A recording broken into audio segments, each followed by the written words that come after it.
Hello दोस्तों, ये रहा क्वेश्चन नंबर फर्स्ट। एक बच्ची किसी कार्य को अकेले करने में असमर्थ है, लेकिन एक वयस्क या अधिक कुशल साथी की मदद से वह उस कार्य को सफलतापूर्वक पूरा कर सकती है। वाइगोस्की के अनुसार बच्चे के स्वतंत्र कार्य स्तर और सहायता के साथ कार्य करने के स्तर के बीच में इसका अंतर क्या होता है?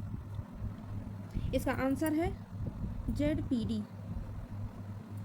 इसका आंसर है ZPD। अब नेक्स्ट क्वेश्चन पे चलते हैं। सेकेंड क्वेश्चन है, जब अध्यापिका किसी बच्ची को साइकिल चलाना सिखाने के लिए शुरुआती चरणों में पीछे से साइकिल पकड़कर सहारा देती है और जैसे जैसे बच्ची बेहतर तरीके से साइकिल चलाने लगती है वह सहारा देना बंद कर देती है, शिक्षण इस तकनीक को क्या कहा जाता है? इसका आंसर है स्कैफोल्डिंग।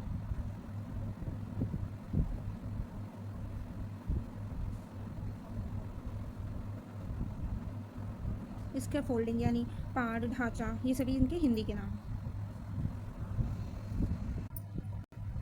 ये है थर्ड क्वेश्चन, जब एक बच्चा अपने खिलौने के साथ खेलते हुए खुद को जोर जोर से बातें करता है तो लेव वाइगोस्की के अनुसार यह व्यवहार क्या दर्शाता है? इसका आंसर है private speech. PRIVATE, private speech.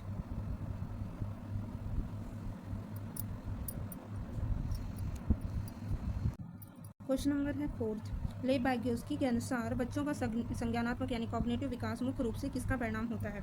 तो किसका परिणाम होता है? ये होता है सोशल इंटरेक्शन का। Social interaction.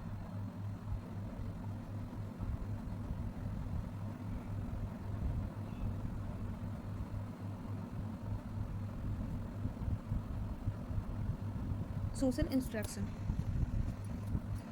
कुछ क्वेश्चन प्रीवियस ईयर के हैं, देखते हैं। लेव वाइगोस्की के अनुसार बच्चे सीखते हैं परिपक्व होने से, अनुकरण द्वारा, वयस्कों और समवयस्कों के साथ सामाजिक संपर्क करके, पुरस्कार एवं दंड के प्रयोग से। तो ये तो निगेटिव है, ये रॉन्ग हो जाएगा, ये रॉन्ग हो जाएगा। परिपक्व होने से ये इन्होंने नहीं कहा था, ये जीन पियाजे जी ने कहा था। अनुकरण, नकल करना भी इन्होंने नहीं कहा था, ये भी गलत हो जाएगा। थर्ड नंबर इस सही है क्योंकि इन्होंने कहा था वयस्कों और, थर्ड क्वेश्चन सही है, वयस्कों और समय वयस्कों के साथ सामाजिक संपर्क करते हैं। वाइगोस्की के अनुसार समीपस्थ विकास का क्षेत्र यानी zone of proximal development ZPD क्या है?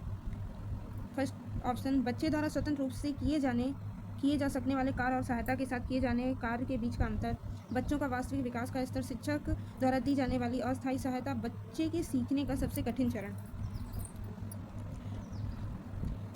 बच्चे के सीखने का सबसे कठिन चरण ये नहीं, ये गलत है क्योंकि ये लेव वाइगोस्की कॉग्निटिव डेवलपमेंट से तो ये व्यवहारवाद नहीं थी, ये मतलब बच्चों को बाल केंद्रित शिक्षा का, बच्चों का वास्तविक विकास स्तर होता है ये भी, लेकिन ये ZPD के अंतर्गत नहीं आता। शिक्षक द्वारा अस्थायी सहायता, ये भी गलत है।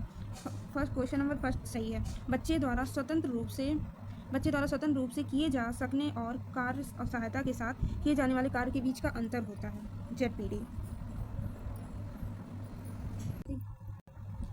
एक बच्ची को गणित के सवाल हल करने में कठिनाई हो रही थी। उसकी माँ ने उसके बीच बीच में कुछ संकेत और इशारे दिए, जैसे आधा सवाल हल करने में मदद। वाइगोस्की के सिद्धांत की इस सहायता को क्या कहा जाता है? फर्स्ट नंबर, पाड़ मचान यानी स्पैलोकोडिंग, एडेप्टेशन यानी अनुकूलन, पीयर ट्यूटरिंग यानी समवयस्क निर्देशन केंद्रीकरण, सेंट्रलाइजेशन। इसका सही आंसर होगा पाड़ या मचान, स्कैफोल्डिंग। वाइगोस्की के अनुसार भाषा और विचार के संबंध में निम्नलिखित में से कौन सा कथन सही है? विचार भाषा से स्वतंत्र होते हैं? विचार नहीं, भाषा से स्वतंत्र नहीं होते हैं। भाषा विचार से पहले आती है और बाद में विचार भाषा को निर्देशित करते हैं। विचार और भाषा दोनों स्वतंत्र प्रक्रियाएं हैं, भाषा विचार का निर्धारण नहीं कर सकती। ये सभी गलत है क्योंकि वाइगोस्की के अनुसार इससे पूछा गया, तो वाइगोस्की के अनुसार भाषा और विचार का संबंध, सेकेंड आंसर सही है ऑप्शन, क्योंकि भाषा जो है वो विचार से पहले आती है और बाद में विचार भाषा को निर्देशित करता है, ये वाइगोस्की के अनुसार है।